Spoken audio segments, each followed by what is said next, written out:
Every yard, every hit, every second. It's earned out here. This game demands more than just skill. It demands fuel. The right fuel. Because out here, it's not just about how hard you work. It's about how long you keep going. When the game gets real, drink bottle still. Welcome in after an action-packed week. Connor O'Neill, Wade Zancata here to bring it back and break it down for you. We got to go all the way back to Friday, Connor. But this was the marquee matchup of the week. We'd set it off the start. It came true. It held true to itself. Laurier, Queens. Talk about two dynamic offenses. There was a massive treat in Kingston for those that were in attendance. A big time student section showing up for the Gaels. Connor started slow, but once it got going, oh my, did it ever get going. Oh man, did it ever? Almost 1,000 yards of total offense between these two teams. Laurier ends up winning this one 47-32 over the Gaels, but it was a high powered offensive matchup between both of these teams. But really, the story in this one for me, I think the story in this one for you, Tayshaun Jackson, the electric playmaker for these Laurier Golden Hawks, had a golden day for himself in this one. Yeah, and I don't want to just single out Tayshaun here because Quentin Scott had a game and a quiet-ish year last year, a mix of three backs. He is still dynamic, and he has been for his entire career at Laurier, it seems. And 9 carries, 115 yards leads the offense. But you're right. The jitterbug, Tayshaun Jackson, 73 yards, a touchdown on the ground. And then that massive punt return touchdown where I don't know how he squeaked through, but he did. And then he just used his pure speed and outran everybody to the opposite corner. He made a huge difference in this offense, simply just being a threat. And I think that's the biggest thing for Cal Wither. And, you don't want to say pedestrian numbers because 250 and 2 is a really good day, but it seems like, he had an average day. And the reason that they were so successful is, and partially in that pass game, was because of the threat of Quentin Scott and Tayshaun Jackson in the run game. A couple RPOs, the big one obviously to Ethan Jordan as he kind of took that slant to the house, but a very solid day from Laurier where they capitalize on every single tiny mistake or error or missed assignment that Queens may have had. Laurier capitalized as really good teams do. Yeah, they certainly did. Their defense played one hell of a football game, and that's despite Alex Freakin and co going for, well, Alex Freakin himself going for 396 and 3 touchdowns on the day. But that one interception that he threw to Legale was kind of, we talk about the Tayshaun Jackson play, the Jackson return being the nail in the coffin, but his interception return for a touchdown in this one kind of started that, I don't know, waterfall effect of points for Laurier in this one. Because at that point, it just put them in a position where it was their ball game to control, I felt like. Agreed. And, in the third quarter, when they are really separating themselves, it just seemed like every time that Queens would score, Laurier would have an answer, and Laurier answered big every single occasion. Other highlights, I guess, for Queens: Jack Ashby Jacobs, Cedric Smith, the receiving core, they're showing out. And I mean, Logan Walton, Connor. I don't know if you saw his touchdown. I don't know if you saw the celebration, but the back handspring definitely worth Athletic the play. price of admission. Athletic play. We've got some other games to get to, though, Connor. Those two teams will look to rebound as they come up this upcoming week. I know Queens is heading to Toronto. Laurier, we'll have to look ahead and see where they play. I think it's the Battle of Waterloo this week. But two big time games for these teams coming up to kind of get back into the swing of the season. Yeah, certainly be one to keep an eye on. We're going to tee that up as we get to the previews later in the week. But let's go to the city of Toronto, the Red Blue Bowl. Oh my gosh, what a football game. Another overtime game in the OUA, but the Toronto Varsity Blues throwing up 639 yards of offense. The York Lions throwing up almost 450 of their own.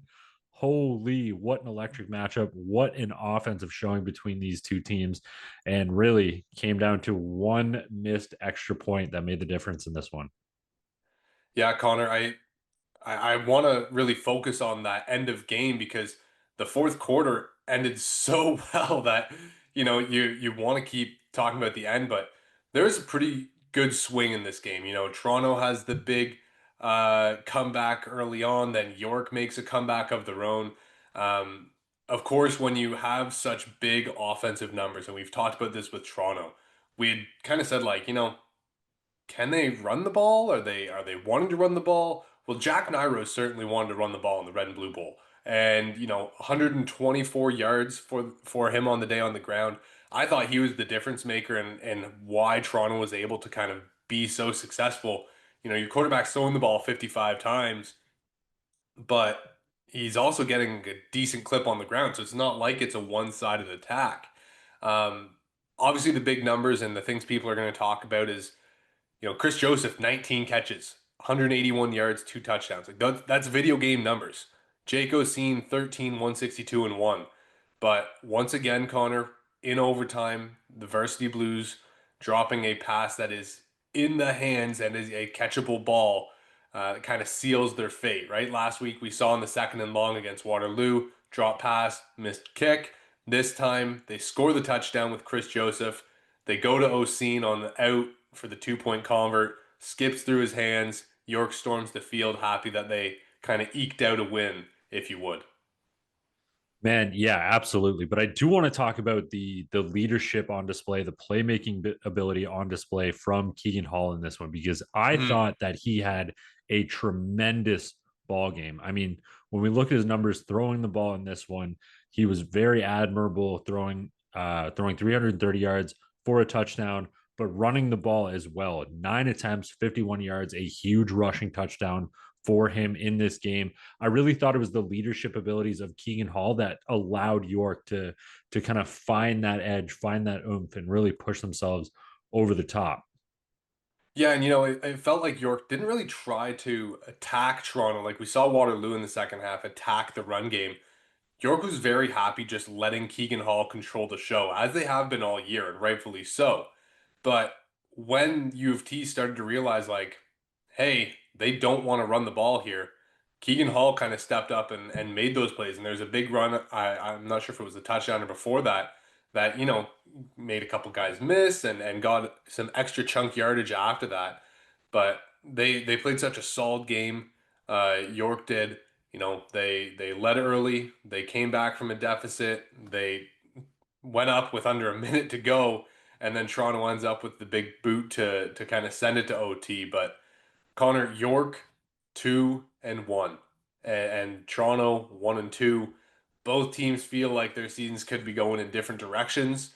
York probably very happy that they're 2-1, but probably wish they were 3-0. And I know that Toronto's sitting there right now saying, God, we could be 3-0 on this thing right now.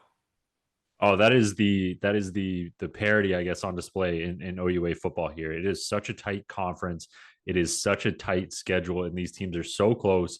But yeah, York 2-1 to start the season. I'm sure, yeah, like you said, they'd love to be 3-0. But I mean, if you're the York Lions, you got to be very happy about a 2-1 start. But the Guelph Griffins, let's go to this game. Guelph, Windsor, Guelph finally grinding out a game for their first win of the season on the road in Windsor, Ontario at that. Yeah, you're talking about York being very happy at 2-1. Do you think there's a happier team than Guelph to finally get a win on the season? 1-2. They've played Laurier, they've played Western, the two top teams over the last couple years in the OUA. They play Windsor, who's been trying to squeak into that top two, top three range. And this one was close. Down 14-0 after the first quarter. They score what looks to be the game tying touchdown going into the half with Anakin Guthrie on the pick six. That gets called back, so they go down at the half.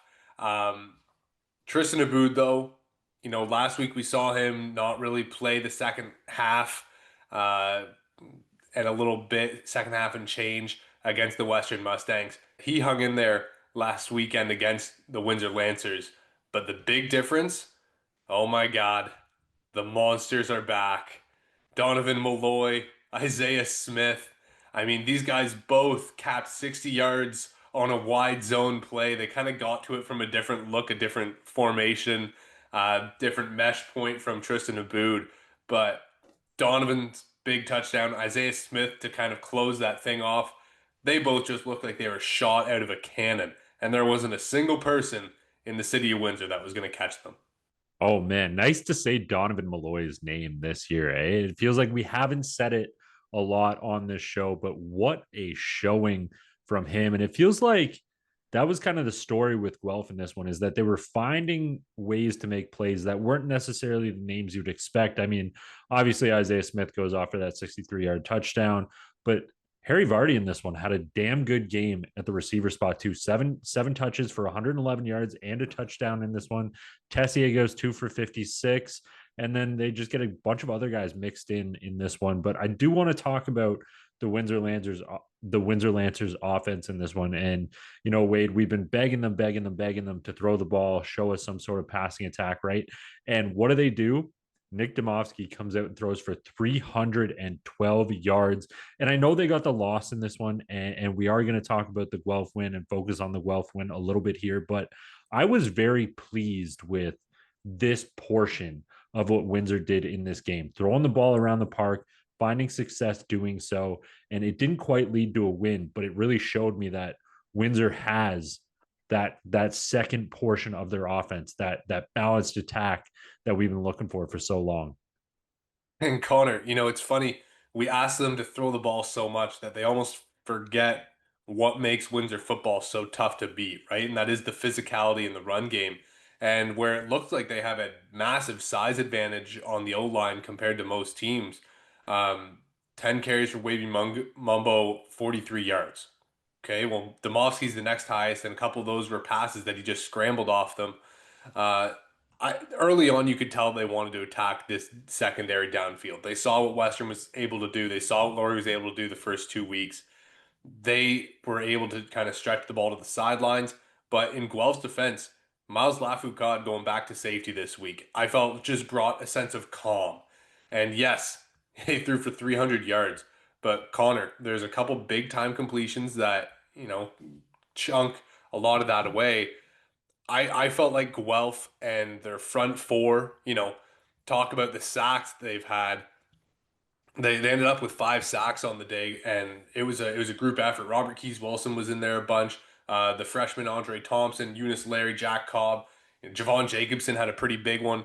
I think he and Keys Wilson kind of met at the quarterback, but the pressure allowed those playmakers like Guthrie, like Lafoucault, like Slaughter to get into people's heads. And the physicality from Guelph was there, and the calm in the back end, the physicality in the front end. They kind of missed it last week against Western. They found a way to recoup, rebound, and reload after a big loss, and that's really the mark of these good teams or the mark of the bad teams. Like if you have a really tough game against a Western, and then you have someone tough on your schedule like Windsor coming up, the tough teams rebound. The softer teams, if you want to call them softer, if we're doing the tough to soft, they find a way to wilt and fold, and it kind of compounds on them. But Guelph pushed through in this one, and Tristan Aboud pushed through, and offensively, like Windsor brought pressure. They found ways to get guys into the box late to add in to account for +1 schemes, and just kind of hit a free runner on a crosser over the middle. I think that was a couple of the big plays from Vardy was, Aboud motions a receiver into the box late. All of a sudden, the +1's a matched blitz. And they've got a free runner going on a diagonal route that's almost impossible to run with. Like a lot of really good, tough, gritty plays. Aboud hanging in the pocket, throwing the ball late. Um, Excited to see Guelph kind of finish that one and get that under their belt. Windsor, God, they're going to be a tough out for everybody though. Oh my goodness, are they ever? But I'm very happy to see Guelph finally grind out a win this week. But we still do have more football to talk about. So let's go to London, Ontario. The Western Mustangs getting a 55-29 win in the battle of the horse teams. It was a fun game. Ottawa goes up early in this one, 8-7. All of a sudden, here comes Western. Just touchdown, touchdown, touchdown, Yeah. touchdown. It felt like just a wave of offense. And Hillock, 3 touchdowns. Doesn't have to, like, we say doesn't have to do too much. He throws 11 passes, 3 of them are touchdowns. Big one early on in the game too, right? They had the opening series was one play.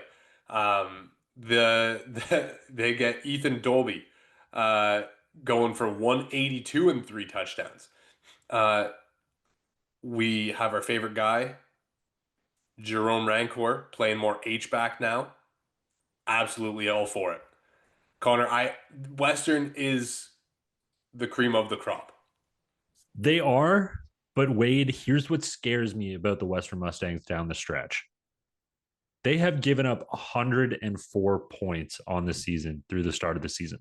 That is the most in the OUA. If teams can start figuring out the ways in which to limit the Western offense and the points that they can score, which is a tough task, allowing 104 points, allowing 34.7 points per game as the Western Mustang defense isn't in your favor if teams can start to figure you out, right? So that's what scared me a little bit. But for now, Western does what Western does, and that is win football games and put up points. And they've done that so far in the OUA season. It's been very impressive. But this is what is in the back of my mind when I think about the Western Mustangs. I'm like, if a team can get these guys figured out, they allow a heck of a lot of points on defense. Yeah, and Connor, I think the interesting thing with Western, and they're giving up points right now, but they're making people play left-handed, right? Charles Asselin, early in the game, I texted you. I was like, I think the 30 touch rule is back because he has not come off the field and he is involved in every single thing they're doing. Well, that stopped because Western sold out to make anybody else beat them but Charles Asselin. And then when you look back at the Queens game, they can't get the run game going. Queens is saying, throw the ball on us. We are going to force you to do something that, yes, you're skilled at, but it's not your DNA. It's not your bread and butter. And then the Guelph game, making Aboud move. And while Aboud is a mobile quarterback, he wants to sit in the pocket and deal and throw and hit his guys. And when you get him off that spot early and kind of cuts down the field, it makes the throws a bit tighter. They have gone 3 for 3 in making their opponents play left-handed. And the yardage is there. A lot of it, Ottawa's case, later in the game, right? We see that big touchdown throw in the corner from Jansen, who played pretty well. It just felt like it was nothing in the second quarter. No, and I entirely agree. I entirely agree with that. I think Josh Jansen played a very good ball game, 4 touchdowns, 300 and almost 30 yards in this one, but Western's D was able to capitalize on some of the opportunities that they had in front of them. And then Evan Hillock goes out and is arguably just as efficient as Jansen with less attempts. He goes 11 of 16, 208 yards, 3 touchdowns in this game, 3 scores off his arm. But the guy that I want to talk about in this one that I think we have to start talking about this season is Ethan Dolby. 13 carries, 182 yards, 3 touchdowns. We know Western runs the football, but this is some damn impressive stuff from a guy like Dolby. Connor, I feel bad because, like you just said, we know Western runs the football. So whenever Dolby's doing this stuff, you're just kind of like, oh yeah, Western had a running back go for 180 yards and a couple touch. Like, oh, it's just Western. And I feel so bad because it is just Western. They just have that many talented running backs, certainly over our lifetimes, right? Where this just guy after guy after guy that's making these plays and these insane stat lines look really normal and average. But no, Ethan Dolby has ran hard. Kelly, the second running back, is a nasty one cut. They're both physical. They're both aggressive. This O-line is just so loaded with talent. Like, those guys up front need all the credit as well. It's exciting to watch Western play this high of a level this early when you know they're just getting started, and that's the dangerous thing.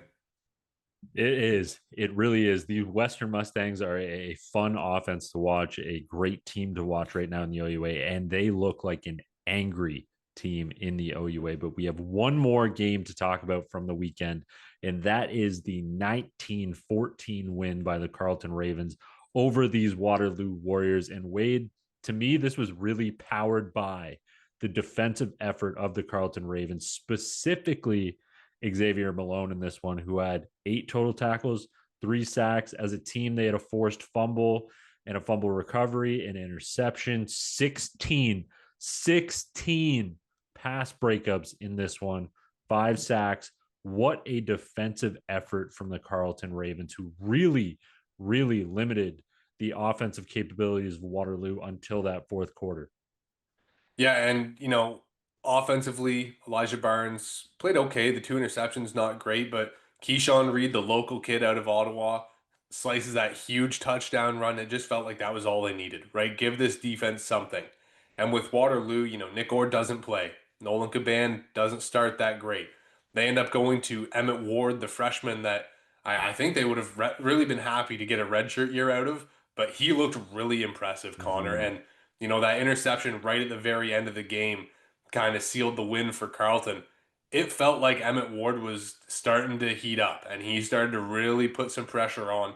And I think at this point for Waterloo, if Orr is not healthy and not 110%, you just rock with the kid. Let Emmett Ward start to get his feet underneath him in the OUA. Build for the future. If that's what your game plan is, sitting here at 1-2, let him start to get comfortable in the pocket in an OUA system with the speed of the game and all of his weapons, because he is talented. Oh my God, is he ever? Yeah, I mean, despite the loss from Waterloo and the win from Carleton, I really do, like you're saying, think that Emmett Ward showed a lot of really good stuff. He showed that he has the skill set to be an OUA quarterback. I mean, dude, he went 11 of 20 for almost 200 yards and a touchdown, another 40 on the ground. He was averaging 9.8 yards per carry at a long of 20. I think that Emmett Ward, with more reps, with more development, is going to be a very good quarterback in the OUA. And I'm with you. If Orr can't really go right now, why not see what you have in this guy? All right, Connor, that's it for the OUA.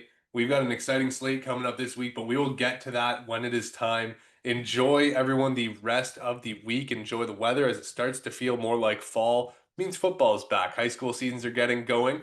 Connor's Frontenac Falcons open with a nice preseason exhibition win over the Nelson Lords last weekend. So make sure you get out and check out your high school and support local youth football. Ton of it going on in the province of Ontario, and make sure you definitely support the OUA games when they're here every weekend. Absolutely. You can check that action out on OUA.tv. Make sure you do so. And make sure you are staying hydrated with BioSteel, the provider of hydration for the OUA.